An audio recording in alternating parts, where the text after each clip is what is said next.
So crank it up loud. Let the story unfold. We're the masters of smash. Be brave and be bold. In the heart of the battle, we'll rise from the ground. With every beat pumping in a warrior sound.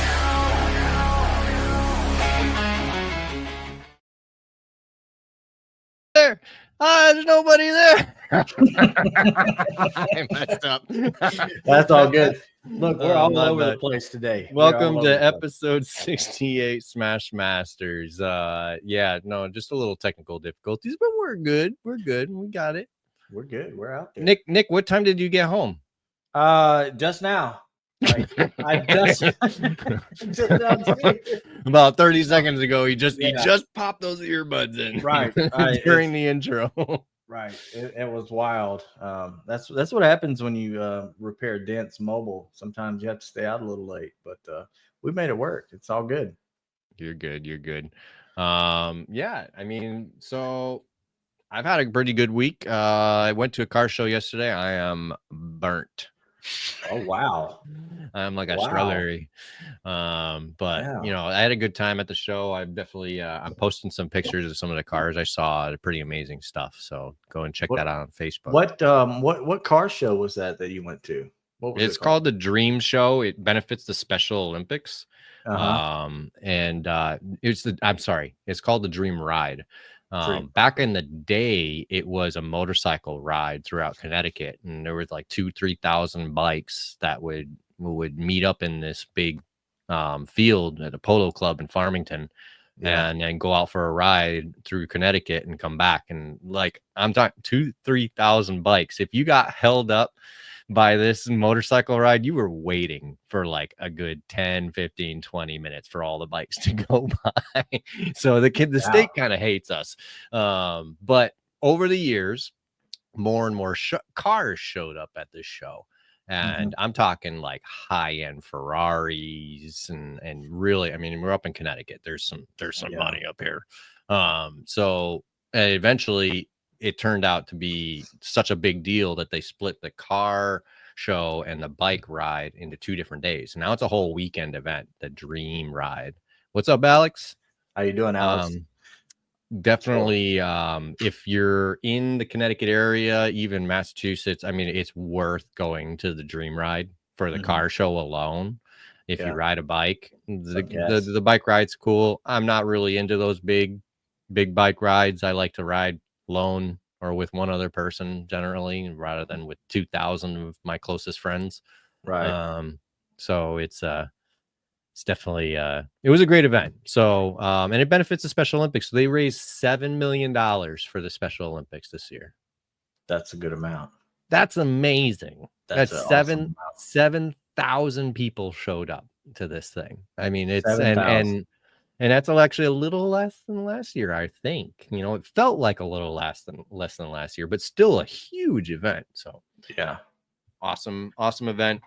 Definitely. Go ahead. That is really good. I wish that's one thing that I don't have here in Mississippi in the North area.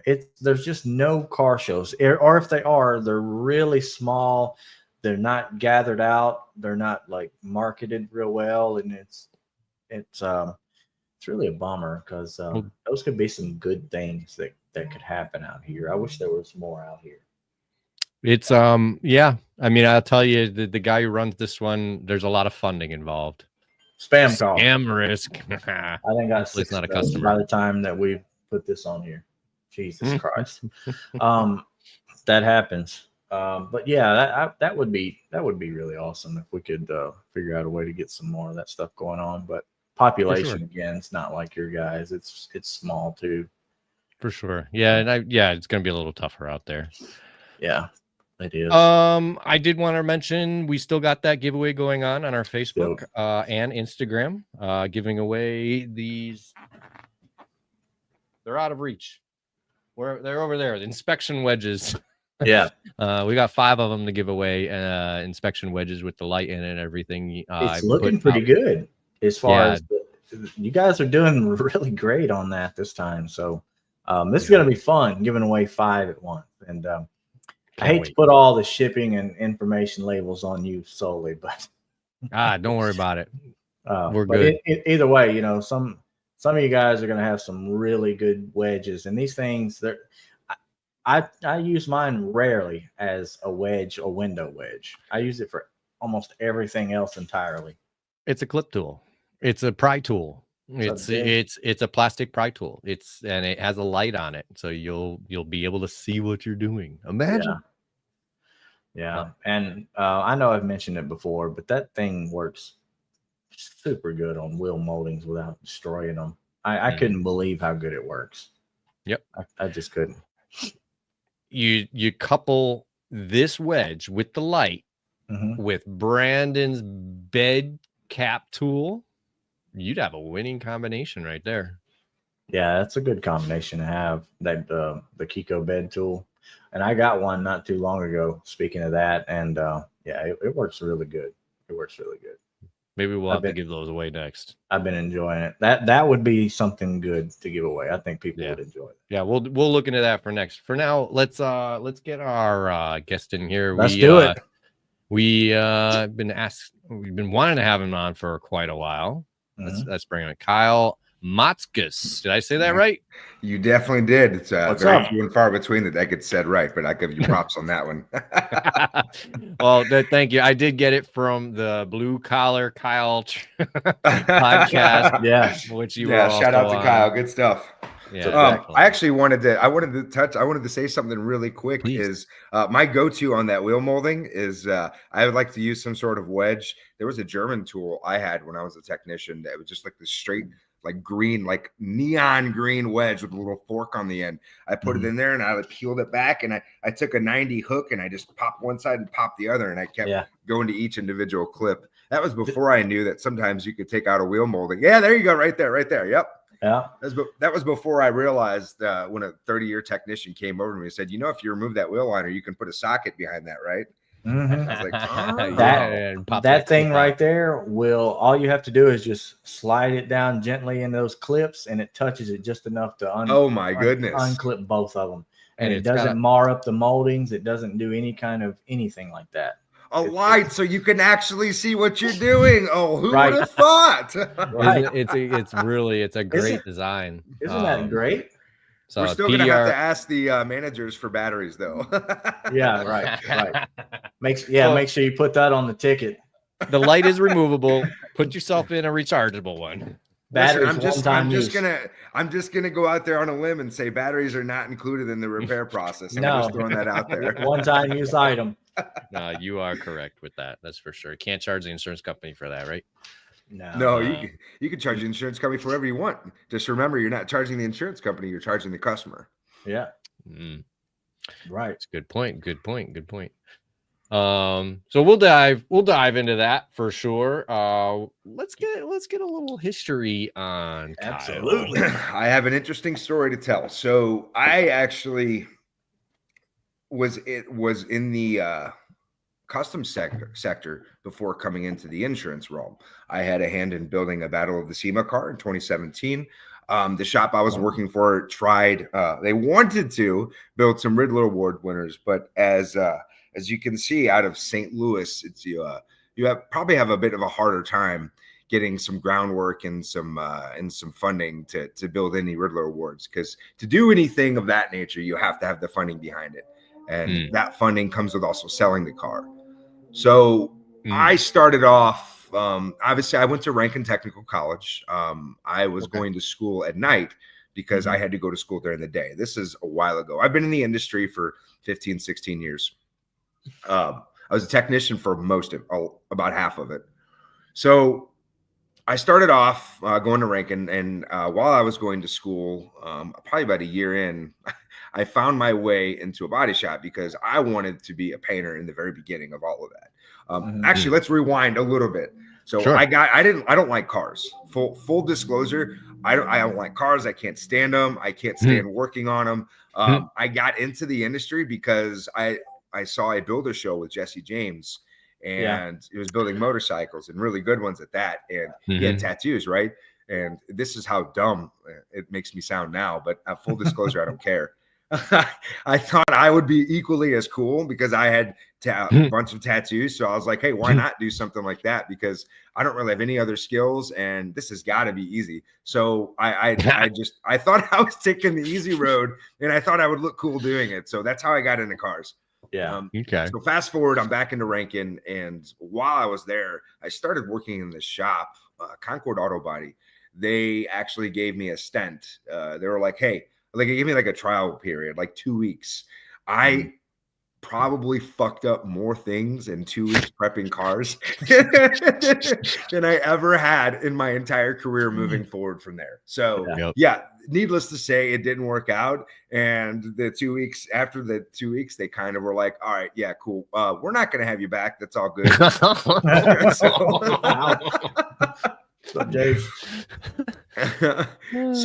So I come back.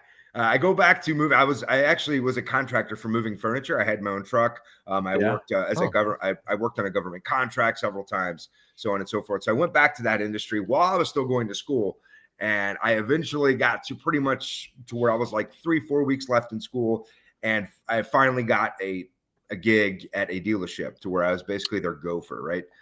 Okay. I was touching up cars, moving cars, this, that, and the other. Another fun story. My first week on the job, I was getting into a car. It was like first thing in the morning and I was going to move it. And instead of putting it in reverse, I put it forward and didn't realize it, pressed on the gas and absolutely smashed into another car. So I hope that manager's watching this because now he's going to realize that there was a reason 2 cars totaled and no one ever knew. Oh, no. That's So, good. That's good. I got plenty of stories. So I worked there for a solid few years until I don't care about like the kind of work I'm doing. I just want to make a difference and do as good of a job as I can. So I did everything I could to touch up cars, do this, do that, worked as hard as I could. And I'd walk by body guys and be like, hey, do you need help with this? I just wanted to learn.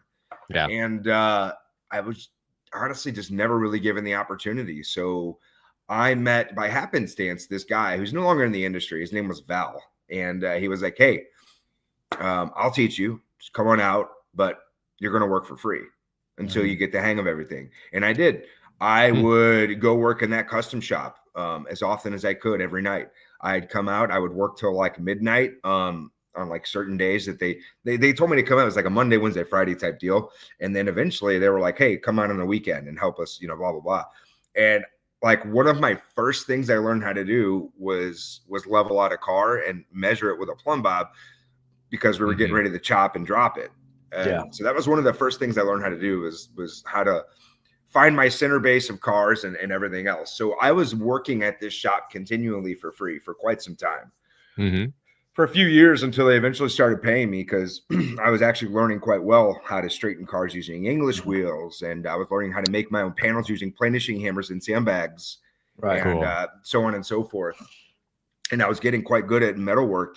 And eventually they just started paying me as much as they could when they could. Very often I had to text the owner and be like, hey, you owe me this amount of money.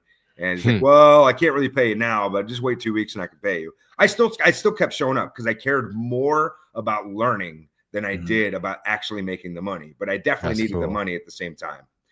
Yeah. So do you while we're at this point, do you think going to Rankin and starting there and learning that stuff, do you think that helped you fuel it, or do you think it was just your passion for cars getting you that point? I'm going to be abhorrently, that's the wrong word to use. I'm going to be very bluntly honest with you. Good. I think my time at Rankin gave me some good theoretical knowledge. I think it pointed me in a decent enough direction, but I can tell you, we have a massive issue with the infrastructure of these kids and learning and the curriculums they're given right now. I think programs like collision engineering with John Heltebrand, I think they're doing all they can, but I still think somewhere we're missing the mark because these kids, here's an example to sidestep a little bit. We at the shop I previously ran before who I'm employed with right now. We would get employees from that collision engineering program. They're 8 weeks in the shop, 8 weeks out of the shop. And one employee we got was awesome, and his name was David Seagal. I'll call him out right now. He's a great employee. He's an excellent addition. Thankfully, he stuck around and learned. But the way the program was tiered and ran, it wasn't necessarily like beneficial for him. And the worst part about it was that he started out in his program with like 16, 18 kids. His graduating class was like 4 or 5 kids at most.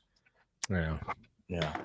So we're not competing. We're not giving credence to this generation for coming up with the ways that they're able to come up with. Yes, showing your butthole on camera is not a sustainable way to make money. Sure. Right. But we're also not giving them credence enough to realize the creativity to which the lengths that they've come up with things. TikTok, and I'm not just pointing a finger at OnlyFans and all that kind of stuff, but TikTok, the internet, all these tons of ways that Gen Z has come up with to make money. We're not giving them their due credit. No, you're right. It's not sustainable. But in the end of it, what's sustainability but your opinion? Okay. So yeah, that's my thought process with that. I don't think we're doing this generation enough service. I think we're trying. I think some of the things iCar is doing currently, I think it's trending in the correct direction. But then I also think the political landscape they're entering with some of the stuff they've been in trouble with right now can create some backlash. There's so much like we take one step and then we scoot 2 steps, 3 steps backwards. And I think that's a major issue in our industry. For sure. So I think does that answer your question? Yeah, I mean, it does. Really, a lot of people will ask us when they're getting into this trade, should they go to a college or should they jump straight into like something like an MSO where they have apprenticeship programs? And I wanted to get your take and opinion on that side of it as well, being as you went to a college. I think going to a college is better, and no offense to Caliber or anyone like that, but I've seen the technicians and I've seen their programs they go through. I don't think it does them justice either, because I honestly, I don't think at the crux of everything, I think the leadership quality of everything that's going on, I think it's failing big time. I don't think we're finding out the true needs of that employee until later on. And then they've been through several different sectors. And at this point, they have a conglomeration of knowledge. And is that knowledge even correct to begin with? They're missing the mark on so many different things, especially from what I've seen on Caliber's program anyway. I don't want to bash them without really knowing them, but I've seen a few technicians come out of their program, and what I've seen is lacked a lot to be desired for. That's interesting. Yeah, that is. And to be fair, you're asking somebody to work basically a 2-year program and learn the inside and out of all year making models and be efficient. Of course, there's standard procedures, rule of thumbs for everything, but that's a difficult thing to do starting from ground zero. Oh, especially in today's trade. Like you can't walk up to a 2025 Toyota Camry right now. If we were just to look at a bumper replacement, for example, I can count on my hand I'll do one better. I like to use this one, a 2025 Honda Pilot, for example. Let's say we have a bumper replacement and an impact bar. Just throwing this out there, how many calibrations do you know that are required after you replace that bumper and that impact bar? I can count 4 right now, just on the top of my head. So, and how many, categorically speaking, how many shops are missing that stuff? And you're asking technicians who are learning from early 2000s mindset with just bare bones collision information. Like when you're working at a shop like this, the collision information you're getting is sectioning procedures. You're not getting bumper removal procedures. You're not getting battery disconnect and reconnect procedures. You're not getting, what the corresponding steps are after you remove the battery and so on and so forth. They're severely missing the mark on that stuff. And we're not doing these kids a service. And most kids that I have met out of this generation are so thirsty to learn and they just want to be better. I agree. I agree with that big time. I constantly hear, kids don't want to work these days. I see plenty of them. They do. I think they want to work. I just think we're not realizing. So we just talked. So do you guys know what the collision industry conference is? Heard of it. I've heard of it. Yeah. Okay, so it's a big industry meeting where all the minds get together. Well, it's not categorically. It's been a lot of where the white coats of the industry and all that go. It's not honestly. It's not for them. It's the main idea of the Collision Industry Conference and all the presentations and the different committees is we have this whole concept of the empty chair up front, and that empty chair represents the consumer, and whose best interest is in the consumer. It's the repairer. We are fixing their car and bringing it back to its pre-loss condition, and the insurance company is just reimbursing them for that loss and how they see fit. So when we're doing this, we're not doing it with that in mind. To Daniel's point, I do think it definitely depends on the region you're in. I think some regions are 100% better than others, but I think that's mainly a management issue. And again, it boils down back to leadership. Right. Like what is the leadership doing? And going back to the whole reason I even brought up the Collision Industry Conferences, we had a segment that I sat on the panel, and that panel was about learning and the different ways you can learn and try to overcome that information, because what we have in this industry is an overload. Think about just ADAS throwing something out there, or welding. How many people know that when you weld on a Toyota, you have to disconnect the SRS module underneath the center console, because it has a different kind of connector and pin than the other retainers do. So like we have so much information and it's all coming at us like that. And these people are just freezing up, because then they look to their leadership for the answer, and the leadership has no fucking idea across the board. Right. Yeah. How many managers do you walk up to and you can ask them how to use a mill gauge depth reader? I can tell you right now, the last 7 shops I've been into, they have one because one of their certification programs require it, but they have no fucking clue how to use it. Right. Yeah. No, it's a management issue right there. Well, they're fixed on one part of it, which is the numbers part, and they want it to look good, and however that makes it, that's what they're looking to do. If they got good numbers, then it's considered a good shop, and that's not. What's up, Brandon? That's not entirely the case every time, but that's something that I think needs to be worked on, especially in all areas. It definitely has to do with management. How do you feel about? I mean, it's kind of a given that any kind of management that was once on the floor is probably going to be a better manager. Do you feel like that should be a requirement? I don't know, man. I've walked into a shop from the consulting side. And I've been able to take someone who's been an estimator. What's up, Danny? Danny Hagg. Oh my God, he's my favorite. So I've been able to walk into a shop, and I've been able to take someone who doesn't know anything about cars, the process, and they were one of the most coachable people I've ever been with. I'll never forget it. It was in Seattle, Washington. And I spent 4 days with them, 12 hours a day. I turned him into a very competent estimator. He didn't stay with the industry. Ultimately, he went a different direction. But once I left, he was 1,000 times better. And he didn't have many issues in regards to the types of estimates he was presenting. And I mean, if I would review it right now, they weren't bad estimates at all. Yeah. And it was very good.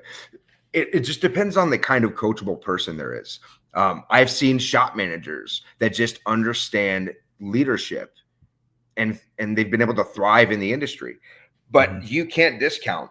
And I'll give the current employer I have. My job is to go into shops and help them out, support them with process and estimatics and negotiation and so on and so forth. Like I'm basically like a process consultant or estimatics consultant for my company. And the biggest issue I have is that they're being called for, even on the DRP side, they're being called to fix issues. And like, they don't understand some of the issues that really need to be fixed. So to answer your question, I think a healthy knowledge of the why behind something. Maybe that you don't need to know the exact process of what it takes to use a fillet weld on a quarter panel, but maybe why you would need to disconnect and reconnect the battery when actually welding, and what could potentially happen if you don't.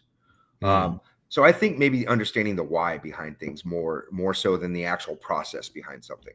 So maybe more technical training. The big issue with that in the technical training aspect is so few estimators will walk out into the shop and ask the technician why.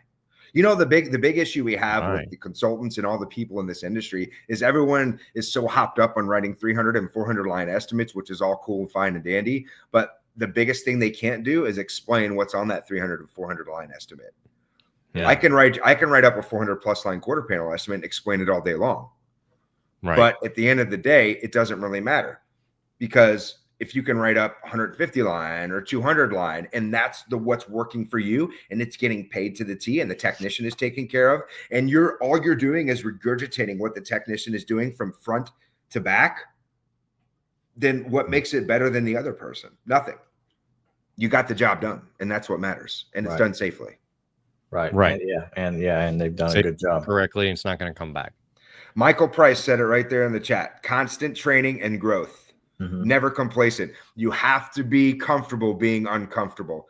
And that's actually what I just talked about in my presentation this weekend at the Iowa Collision Repair Association. Is you have to be, this industry is so scared of being uncomfortable. The second we're told no, we're like, ooh, you know, we run away as technicians, as estimators, as managers, as owners. The word no is the worst thing in this industry.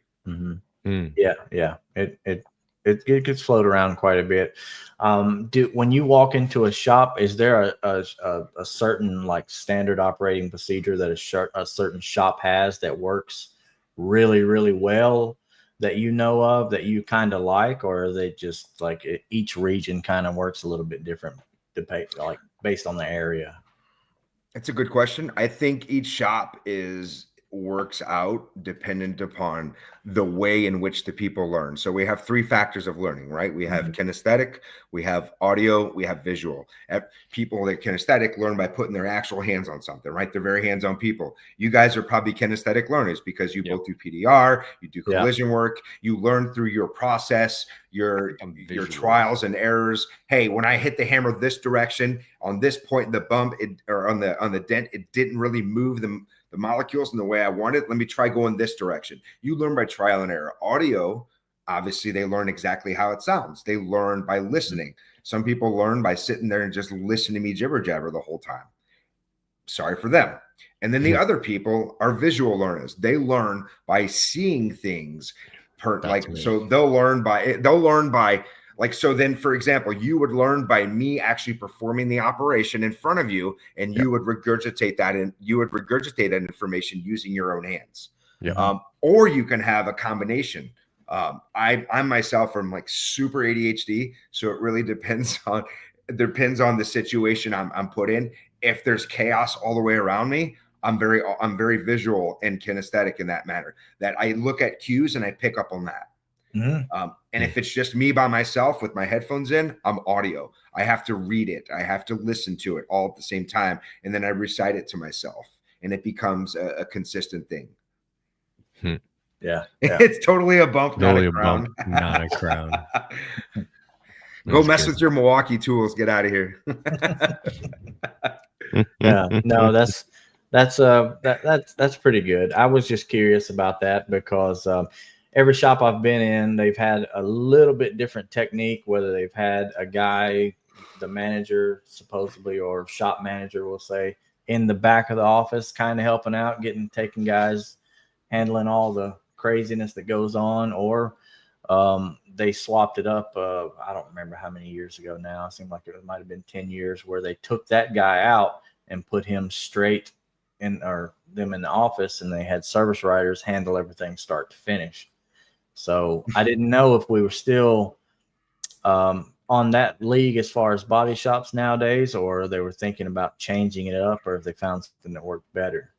I like a front to back concept. I like So I'm all about customer communication up front, right? The Mhm. customer knows everything that's going on. They should know the methodology being used. They should know the parts being used.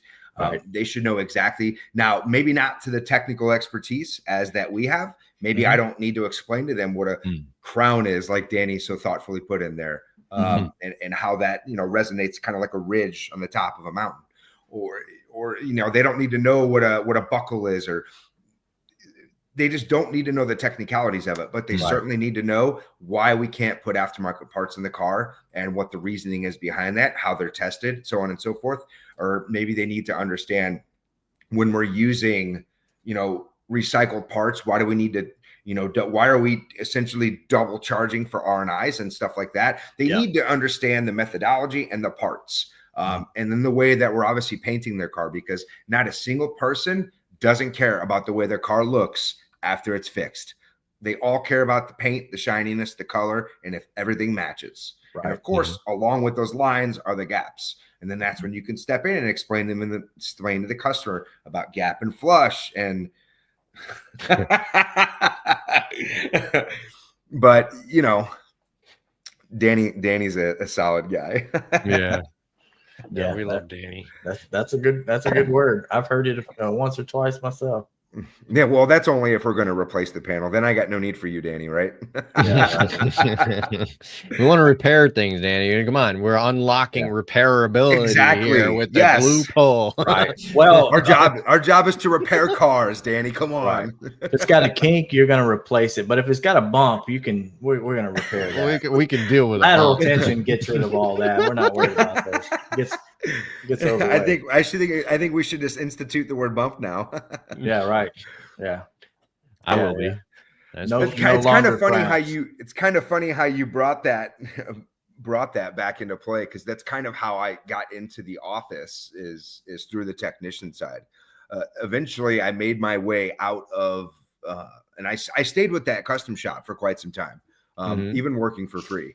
But eventually I made my way into a body shop where they had the fleet contract for enterprise. So I kind of took my custom skills in metalwork and everything, and I transferred. I was basically the only enterprise guy. So all I did all day long was just straighten cars. Listen, I'm not proud of this, but I'm gonna tell you another story. So Danny's gonna get a kick out of this one. So I got this Mustang quarter in, and I probably shouldn't even be telling it because this is some awful ass shit, but I don't care. I brought this car in, and it looked like a canoe, like on the inside. That's how bad the dent was, and it was on the top. So how those older. It was like a 2000. It was right after they came out of that ugly style that was like 2003, and they into that newer looking style. Yeah. So the top of the right quarter panel, right where that tail lamp kind of comes like that. Yeah. And it was just canoed right there. So I was like, man, this is deep. How am I going to do this? So I was like, all right, I got an idea. So I stitch welded, I just tack welded a tab in there. And I'm like, let me try this. So I backed it into my 2-post lift, raised my 2-post lift up, put a chain onto it, and then brought the 2-post lift down, tied it around the 2-post lift, and then brought it up and just kind of walked it up that way and just kept tapping around to stress relieve, get there. And eventually it worked out just fine. But I don't think I've ever took that long to set something up than using that. And I was surprised at what I was able to do. There was a lot of tack welding that had to be done, and I'm pretty sure that quarter panel should have definitely been replaced and just the car thrown away. But we all been there, and they all made mistakes. But I was at the end of the day, I looked at that thing and I'm like, I just did that. That's pretty cool. Yeah, somebody died in that Mustang. They did. Whoops. So moving on. Yeah. Someone it had minimal body filler though, right? It was it definitely had minimal body filler. Minimal, absolutely. so don't worry about anything like that. Yeah, it was under a quarter inch. It was approved amount of body filler. I'm pretty sure Ford had an approval back in 2006. That's all I'm saying. Right? Yeah. No, yeah. So I get out of there and I actually worked for Abra for a year. I think I rejected more work than I actually took in, which they weren't happy about. And I was still a 60 hour tech. Like I was always a consistent 60, 70 hour tech. I took my time. I didn't rush. I tried not to rush through anything. I was not one of those got to get it, blah, blah, blah. I'm not like that. So I'd rather I not have worked any there. comebacks. I worked there, and I got to plug my PC in a second. I eventually ended up at Hunter Auto Body, where I mean, me and Jack Hunter had been trying to work together for quite some time, and it eventually had to come down to that he just got me in his shop. I had been talking to him because he was always on in St. Louis on the forefront of doing it right, OEM procedures, and I was very interested in a lot of this. Me and him had been talking for a year and a half, and I was very interested in a lot of the stuff he was saying. And I'm just like, there's no way. There's basically, he was just opening up my world to there being more to it, So when we finally linked up, I was just a technician. Excuse me, I'm doing horrible things to my laptop and feeding a cable through, and it looks dirty. It's all good. So I get there, right? And we talk. I was his technician for maybe just a hair under a year, maybe about 9 months. And I realized that there was this massive gaping hole in his office.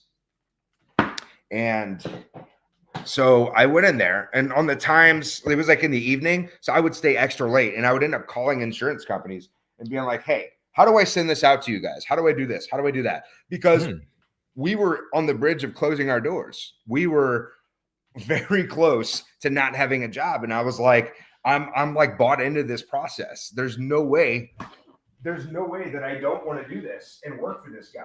So Wow. How do I figure this out? And I actually, it's funny enough, the people that I fight hard against, they helped me out a lot, figure out this process. So eventually I started during most of the day, I would work inside the shop. And then I would field phone calls, answer phone calls as much as I could. And I would end up being there 8, 9 o'clock at night most of the time because I was doing a lot of office stuff at the same time. And eventually I found myself just staying inside the office.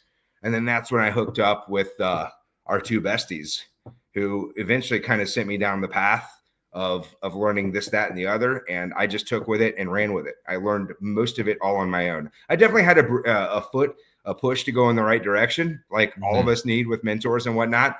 Sure. But I took it upon myself to learn so many more things. And I just went with it. And that's how I ended up running that. I ended up running that shop for quite some time. That was very successful. And then now I'm where I'm at now.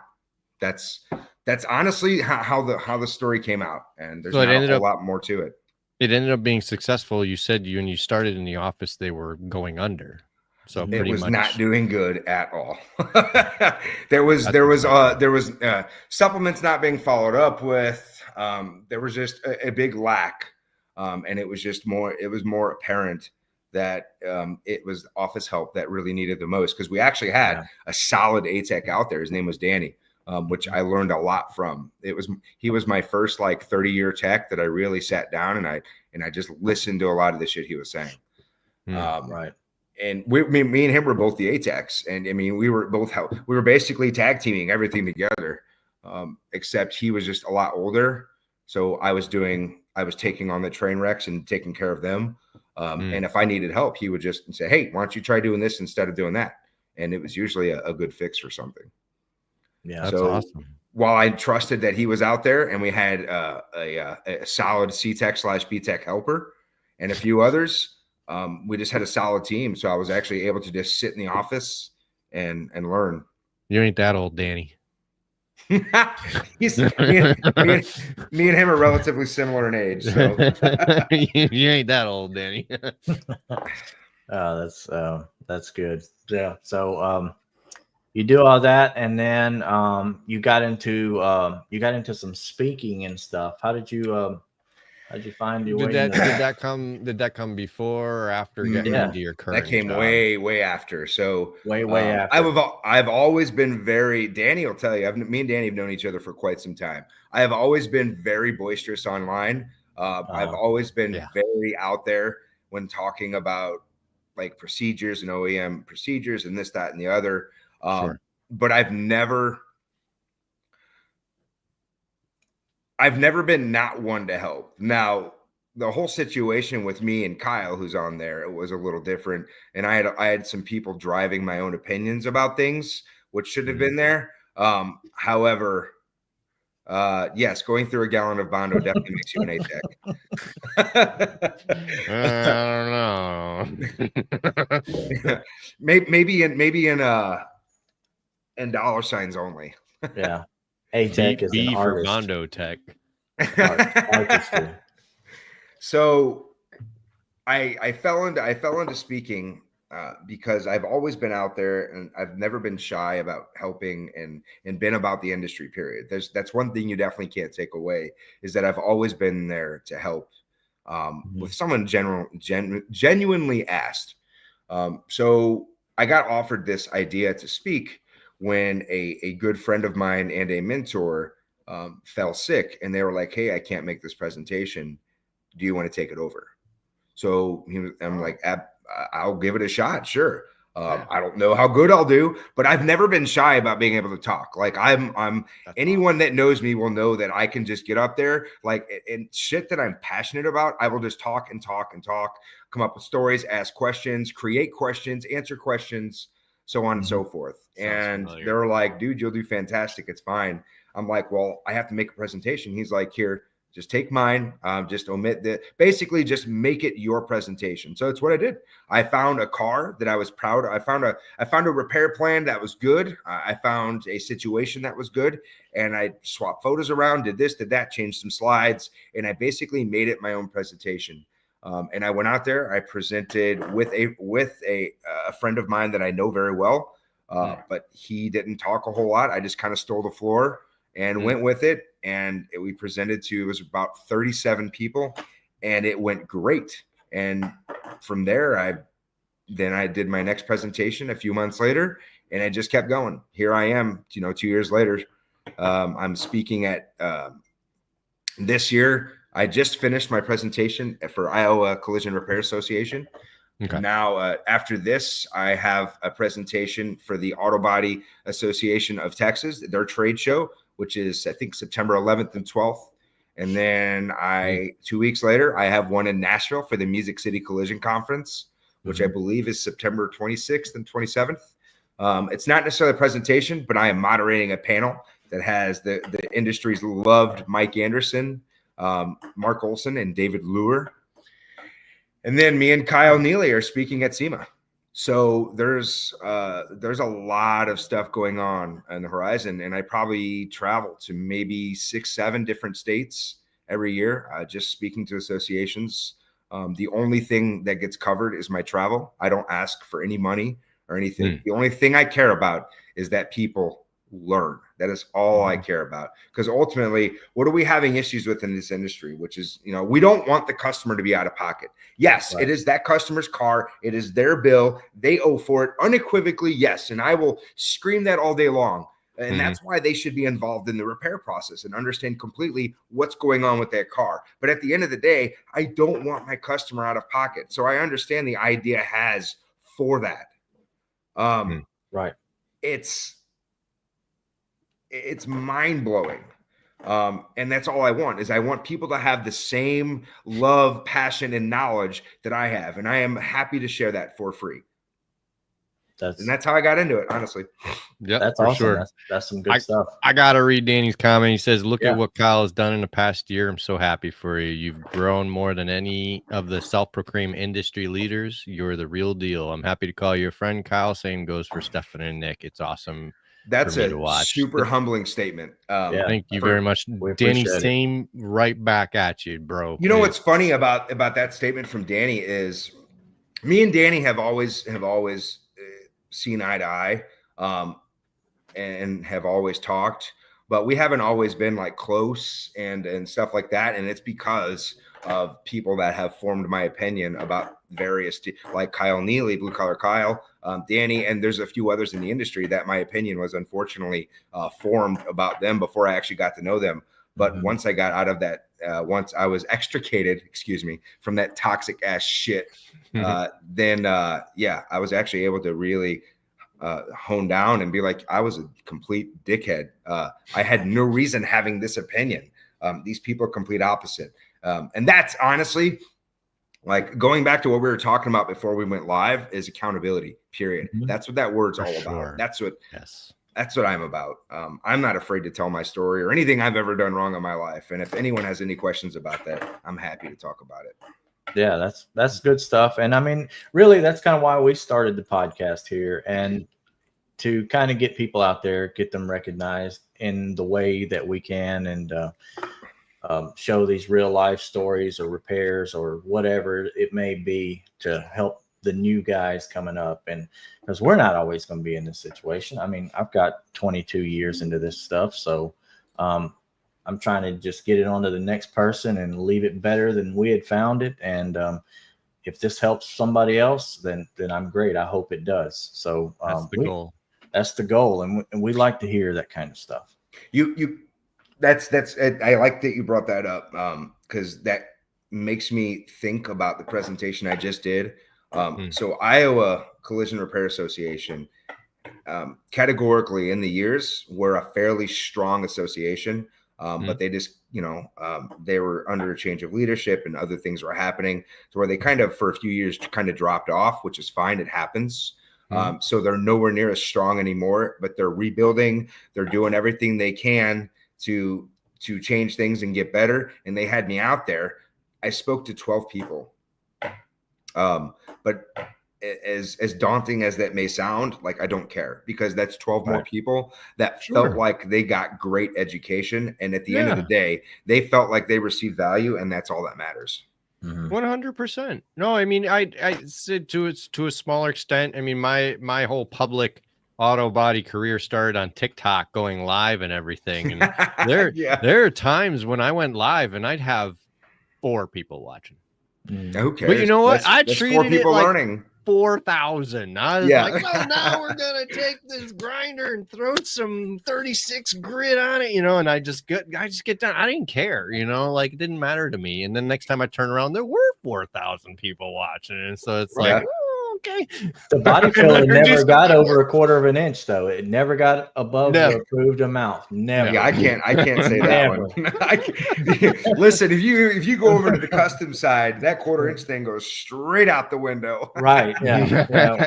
Well, if it goes a quarter of an inch, you just move the line up from the bottom of the measure up till it gets to that you're talking about each layer, right? Each layer. That's what you're talking about. Right. You want to talk about a gallon of Bondo used? Go look at a Battle of the Builders car, man. Oh, God. Yeah, that was an approved amount, I'm sure. Right. Or shit, back in the old days when they used to do tinning, and then they have to when they'd section in a quarter panel near the roof where they had to use the tinning instead. Yeah. Luckily, I never had to deal with any of that. I had to learn how to use it for on the custom side. It's definitely an art. I was not very good at it. Did you do lead work at all? I had to do a little bit of it. But I was so good at it that the owner would come over and be like, well, just move out of the way. Let me finish this up. Go ahead and do something else. The lead, I couldn't get the tinning and the lead down. I couldn't do it. The body filing part, perfectly fine. Everything else good, but the actual lead work, it was just something with the way I was using the spreader. I couldn't get it. I know nothing about it. I did it for a little bit, and I'm glad I don't do it anymore. That's all. Oh God, the smell! The smell alone makes you not want to do it. Right? Yeah. That's I'm glad that's over with. That was probably the reason I ended up with cancer. It very well could be. Very cool. Yeah, it could be. Do you have any stories about that part while we're on here? Something that you can share about that? Well, just your experience with that part, or going through cancer, having to get treated, and all that stuff. So I got, thankfully, I guess I got the best news. It wasn't really that bad. Mm-hmm. I mean, yes, in retrospect, it is all of it's just bad, period. But I found out it was a happenstance. Thankfully, we did, because it could have got a lot worse. But I was just in a real bad pain that day. If anyone knows me, they also know that I'm a fighter too.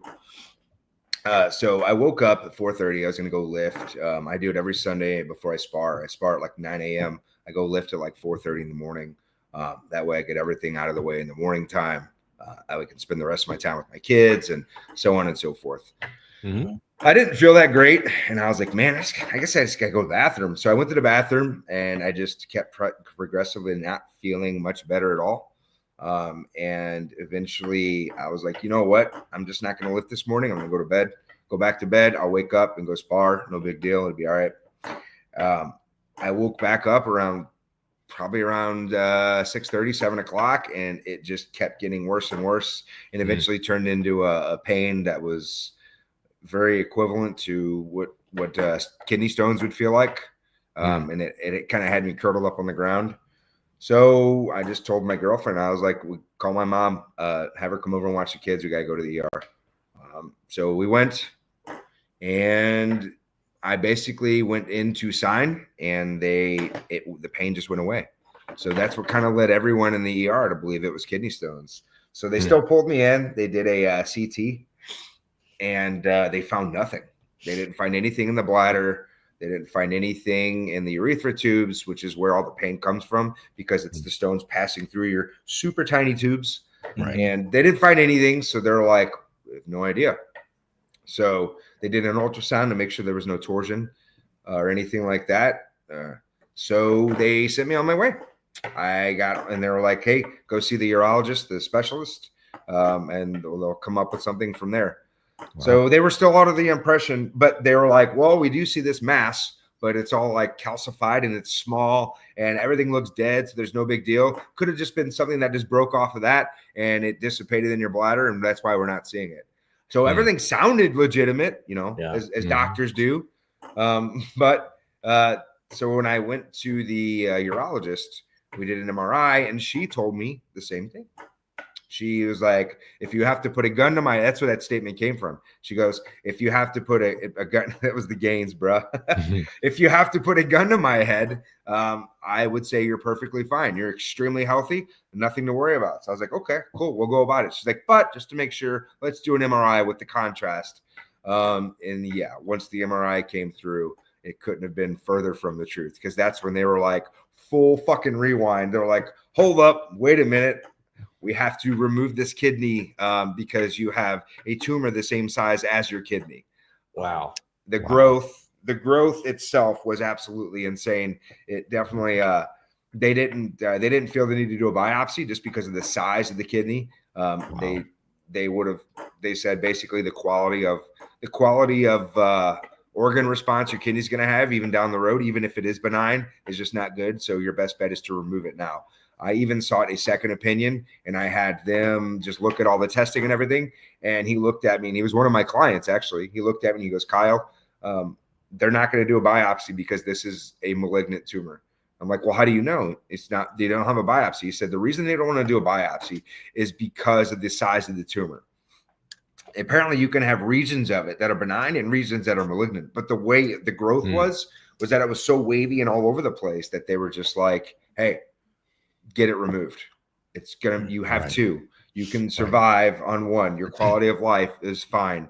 Everything will be good. So just go with it. So I did. I trusted them. And it was probably the most pain I've ever been in my entire life. But they came in. It was a very large malignant tumor. So thankfully it was removed. It was a grade 3, which is different from stages, by the way. When they first told me, I thought it was a stage 3. He said, well, there you go. True story, Danny. I exactly told that exact statement to Danny. True story. I said, smokers are pussies, 100%. Yep. So nice.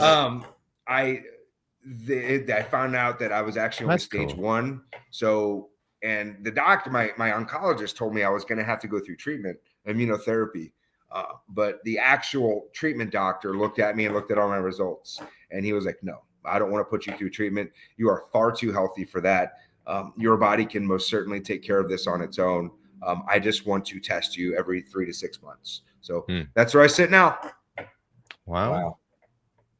That's quite of a, you need some luck there. It's lit more of a fire under my ass too, in terms of like wanting to do more in the industry. So Right. thankfully, Oh, wow. I have an employer who supports my mission and what I want to do. I just don't do it under their name. I do it under my own name. Yeah. Okay. That's No, awesome. great. That's Dude, awesome. this is if I could tell myself that I was the cause of somebody else quitting smoking, I would be so proud of myself. I'm actually That's once cool. Danny told me that a while ago, and he didn't tell me that I was the cause, but he told me he quit, and I was super proud of him for doing that. I started smoking when I was 13, and I quit when I was 30. That's actually probably the reason I had cancer anyway. But I was over a pack a day, and yeah. I smoked for 10 years, 16 to 26. So it's What's your Venmo? what's your Venmo? That's good. I love it. Well, because Danny is chiming in here, I want to ask your opinion on the glue pulling and PDR methods entering the body shop world. And what you think about that? He will tell you I have supported it from day one. Now, Juan Gazga, I'm sure you guys are familiar with him. I am also good friends with him. He has changed my mind a lot about the BTAG system and his ability to use it properly. The flat However, I will 100% always advocate for glue pulling. I think glue pull is the absolute best way to go about repairs because it is the best way to preserve the backside of the panel. It is the best way to at least for the steel side of it, preserve the molecules and the structure behind everything, because we all know especially you guys from doing PDR and whatnot, the different ways aluminum and steel react, the different way your two substrates react, how everything scatters and brings back, and so on and so forth. I like the way glue pull works for everything. I like the capabilities that we have with it now. I mean, honestly, the technology we have for glue pull is fucking endless, especially with the new tools them and Cam Auto have been coming out with. Like all the stuff they do. I mean, that's why I'm such a big proponent of Chris White and his company and Charles and his company. And I speak them whenever I can. Anytime someone has questions about glue pull or doubts, I tag one of them and say, hey, you need to talk to them. They will be the first person to hop on a call with you and show you while they're in front, like on a Zoom. I've came into this myself when I was a technician. I called Charles. I'll throw this out there right now. I was having an issue with one of his tools, and we hopped on a call, and he showed me what I was doing wrong with his tool. We sat there for 30 minutes working this dent while he was on the phone. I propped up my phone and everything, and he walked me through, and we fixed the issue 100%. So if not only just the tool itself, just the support you get through Kiko and through Charles by using their stuff. I will always 100%. I don't know about BTAG because I don't know. I know their training is phenomenal, but I can't speak to their support. I just know what Charles and Danny will do. And that's why I will tout them all day long. Yeah, I will teach you how to glue pull. He says Danny and Mike and Dave and you know, they're out here killing it, training these guys. I gotta add one more to that list because there's another company that's born out of PDR that is providing a lot of good collision stuff, and they're not a manufacturer, they're a seller. Anson PDR. Never heard of them. Right. So they're pretty much they are the company to buy PDR tools from, and they're based out of Burleson, Texas. But they are branching out into the collision world, and they sell Kiko, they sell Cam Auto, they sell Black Plague, they manufacture and sell, I don't know, like 100 kinds of glues. So they have a lot of glue. This is an up and coming company that's going to make a big impact in the collision industry, in my opinion. I agree. So it's especially in the glue pulling. In the glue pulling. There's so many capabilities with glue pulling that it's unreal. And so many, honestly, whenever I see anyone trashing it, it's simply because they just haven't got proper training on it. And honestly, that's with any tool. Anytime I see someone trashing a tool, you know, whether it's the peel wheel, and I'll plug them, I fucking love the peel wheel. Whether it's any tool, anytime someone trashes it, even administrative side, like in the invoicing system, Eagle MMS, it's because someone or SCRS is the bot or anything like that. It's because they don't understand how to use the tool. Yep. This is probably the most cliche saying ever, but a tool is only as good as the user producing it. Right. I agree. Correct. I agree with No, that's great. It's we're big proponents of the glue pulling and pushing stuff. Obviously, you know, we got into PDR, but I think that's how both. I can't speak for Nick, but that's how I got into PDR. Is glue pull. Kiko came around, did a glue pulling demo, and I got hooked into reading the light, fixing stuff with paint still on it. And I was like, holy Nice. shit. It's Like, amazing, it's magic right? to me. It's magic. And even more so with Cam Auto's products, how you can fix stuff without paint even being on it. Like if you know you're going to conventionally use it anyway, their glue works on cleaned metal. Yep.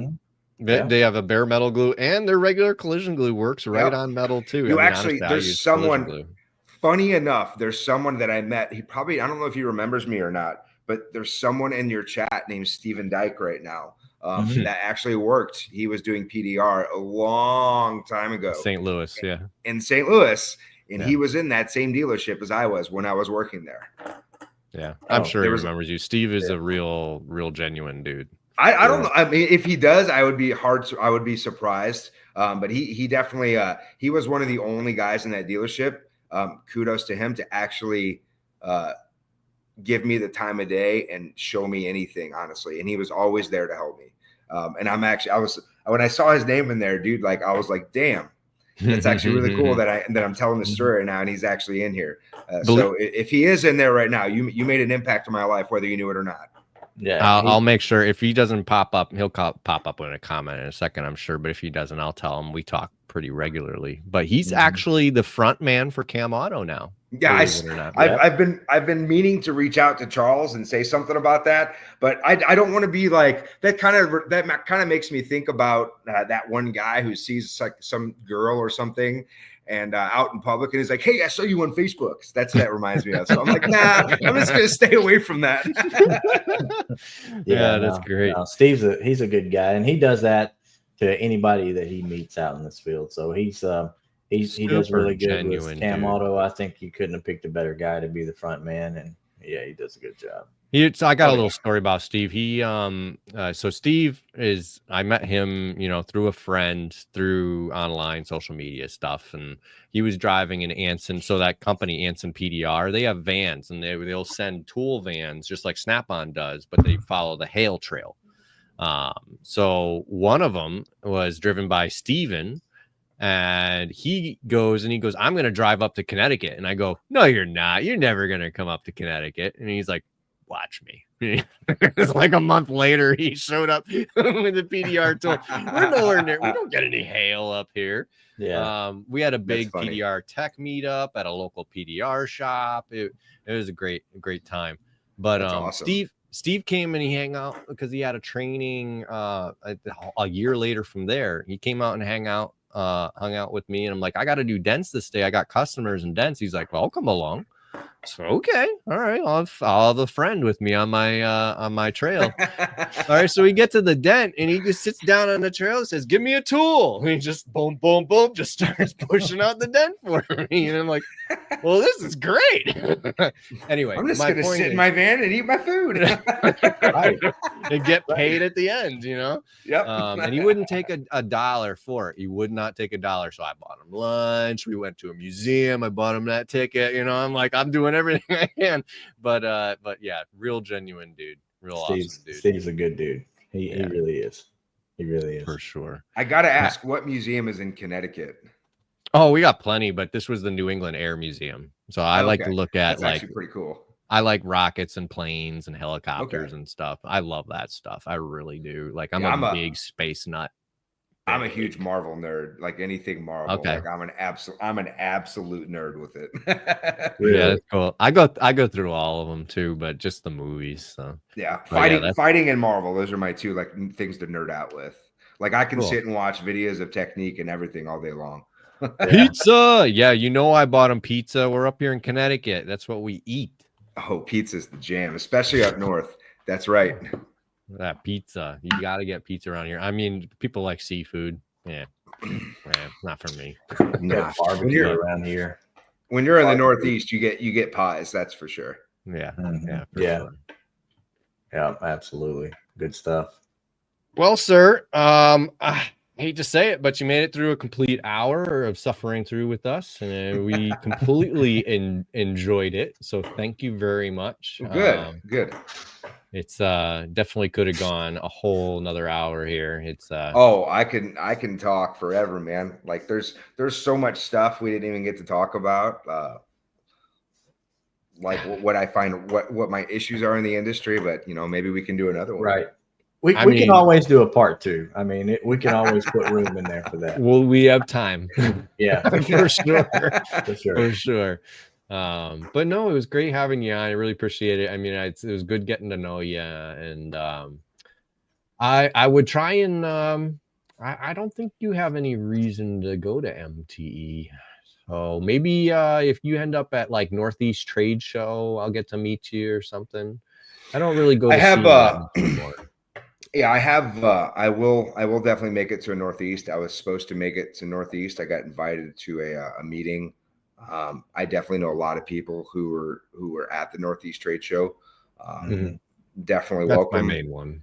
Yeah. But it was when I was invited to go, it was in the middle of so much travel, and I was already going to be gone like crazy from everyone, from my gym, from my girlfriend Lauren, who's a huge part of my. All right. Well, now you're coming to MTE. Sorry. He said you got to come to MTE. Fuck it, let's do it. No, so good I mean, I time. don't know if you know about Mobile Tech Expo, but it's PDR and detailing mostly. It's down in Orlando, and it gets bigger and bigger every year. Massive event. I would love to. I can tell you there's a huge necessity for estimatics and PDR too. I think a lot of the big issues of things that are missed with PDR is a lot of non-reusable parts and stuff like that. Exactly what Danny said. Right. PDR industry needs procedure more than anyone.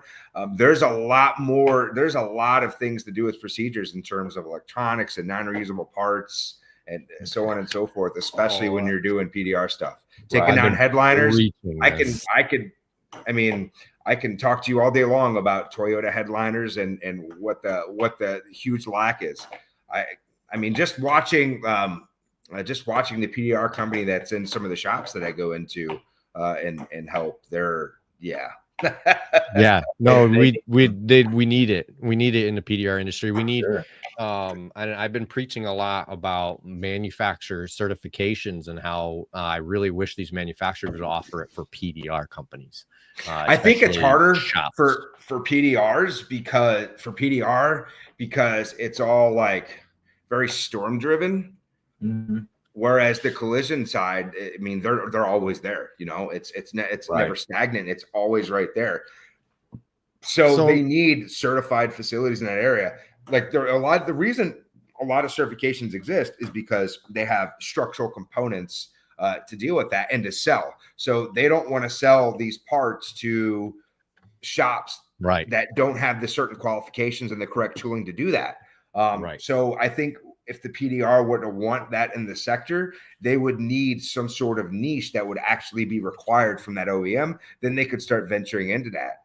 I don't know what that would be potentially, but I definitely think it takes more thought process than people think it does to fully disassemble a car on the inside. This industry, and I think all industries, especially in this segment, lack the knowledge when it comes to that. That is one of my favorites right there, is the whole Rivian, I got a bone. Before we go, we got to pick this bone real quick. We got time? Yeah. All right. So I have a major issue. I love Bryce. Don't get me wrong. This is not Bryce. Amazing. I know, but I'm kind of segmenting on. He does amazing work, and he was actually talking about the Rivian. It was similar, but the whole idea behind this $41,000 repair, blah blah blah blah blah. Yes.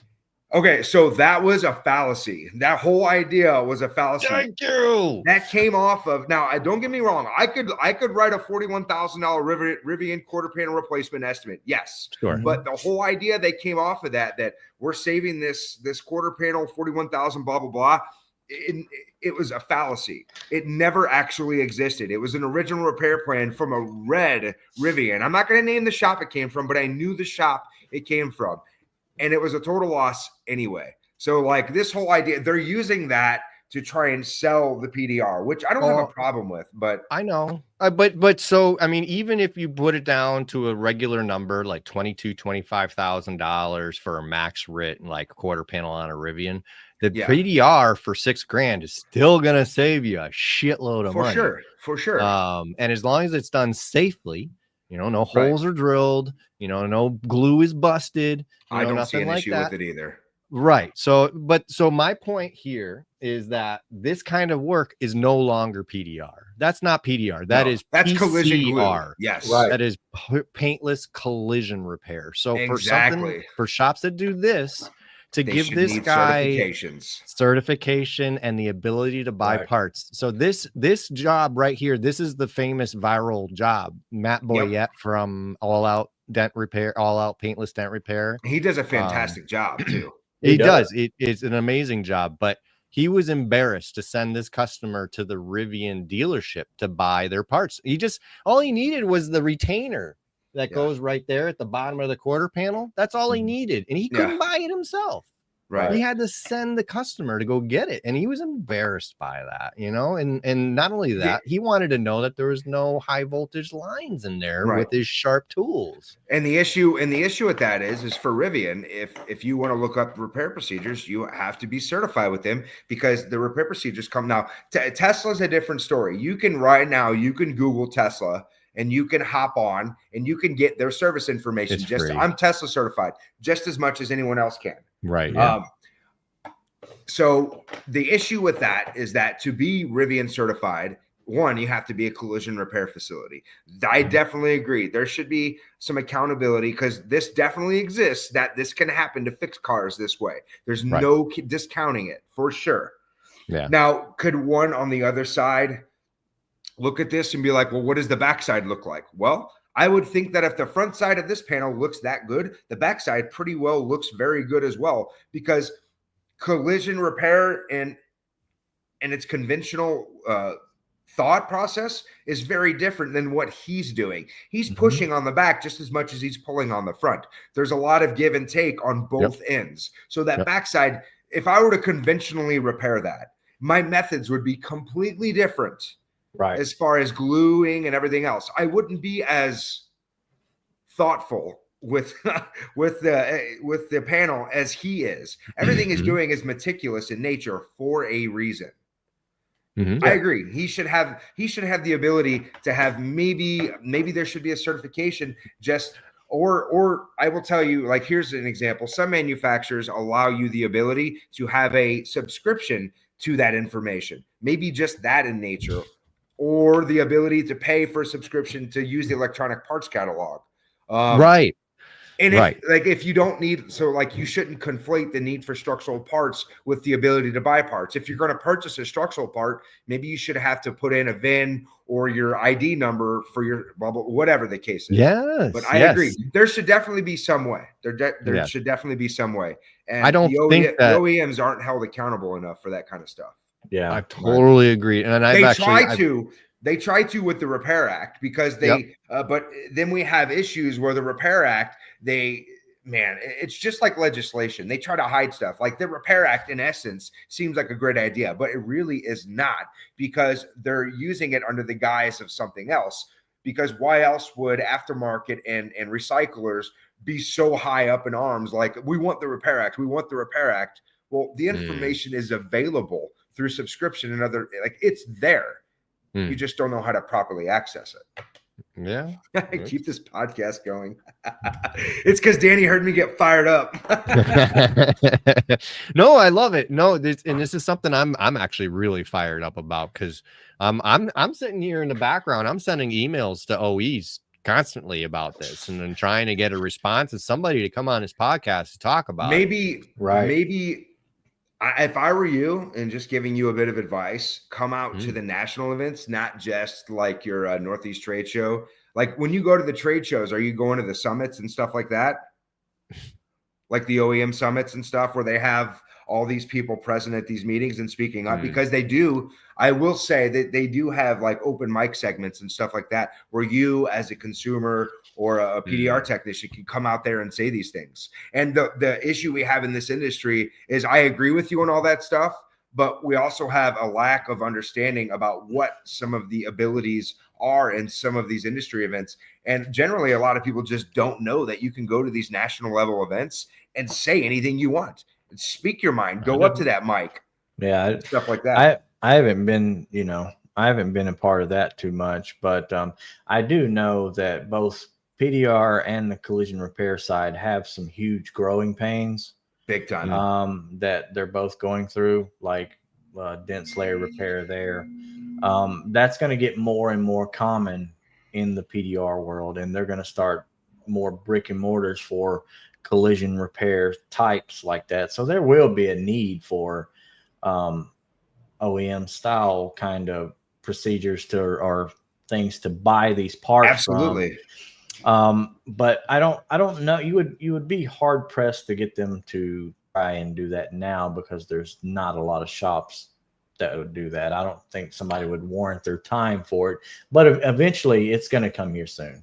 There's not many shops that can perform a paintless collision repair. As like of that right now, to that level is elite above elite above elite. That's like looking at, I don't like to toot my own horn because I have a bit of imposter syndrome, but that's like looking at my level or someone else's that I know level of estimatics versus someone of a caliber, it's 100%. Like that's a very elite level of paintless dent repair, or paintless collision repair, as you guys so thoughtfully say that.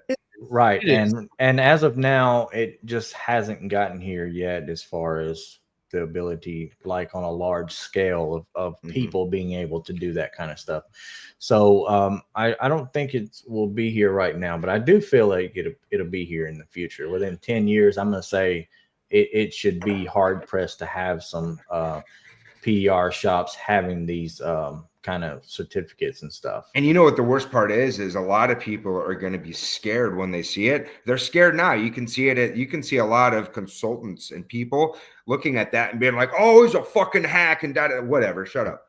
It's not necessarily about that. It's like we could definitely help each other. If I'm looking at it and be like, "Hey, that quarter panel should be replaced," and if I write a $40,000 repair plan to if I write a $40,000 repair plan to replace a quarter panel, and I let the customer know that, hey, they could potentially be out of pocket, it may be a better avenue for them to go to someone who can do paintless collision repair and repair that. It doesn't mean that they're smarter than me or that I'm better than them or vice versa. It just means it's a different avenue, and then that customer doesn't want the ability to pay out of pocket, Right. We could definitely work together and live and thrive in this industry and actually help each other if we take the ego and put it aside. But we have too much fucking pride, too much ignorance, too much of lack of accountability of everything. And we all just want to fucking shout and scream and just be a bunch of generalized assholes to each other. There's my soapbox. I couldn't have said it better myself. Like that, we got to end the show right here. That was perfect. That's it. That's it. Perfect.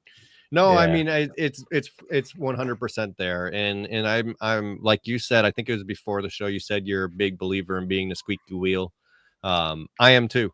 That's why I'm constantly talking about this and getting PDR on the maps and everything. So. The humans doing the best we can. Gets oiled first.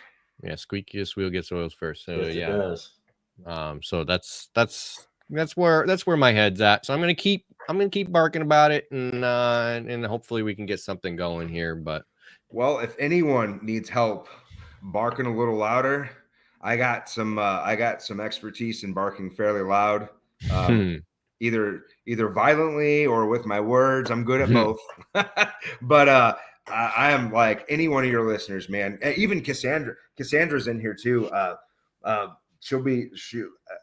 fairly confident in saying this. I'm down to help anyone, man. As long as they DM me and just ask questions, I'm happy to help anyone bark.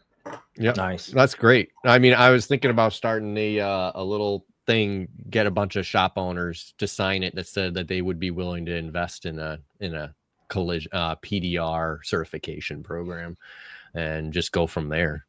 Just show that there's interest in it, and that there's a number of shops that are capable of doing it. So I don't have a lot of money, but I'm happy to help out any way I can. I agree with you. Well, cool. I mean, 15 years ago, we wouldn't really have to worry about it because cars weren't made like they are now, as modules and airbag timing and all this stuff that needs to be out there and appropriated and worked around. So, but they're different. The material's different. Everything's different. And there's no such thing as cosmetic anymore. It all boils into one, and it all flows effortlessly.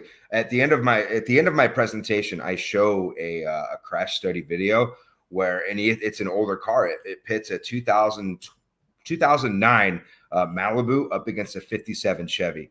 It's in a head-to-head collision. It's an older video. It's a fairly famous video. But what it does is it shows like the absolute decimation of the person and everything in that 57 Chevy. And this is a 20-mile-an-hour head-on collision. So you're the person, and whoever's in that Malibu survives. Everyone inside that 57 Chevy dies.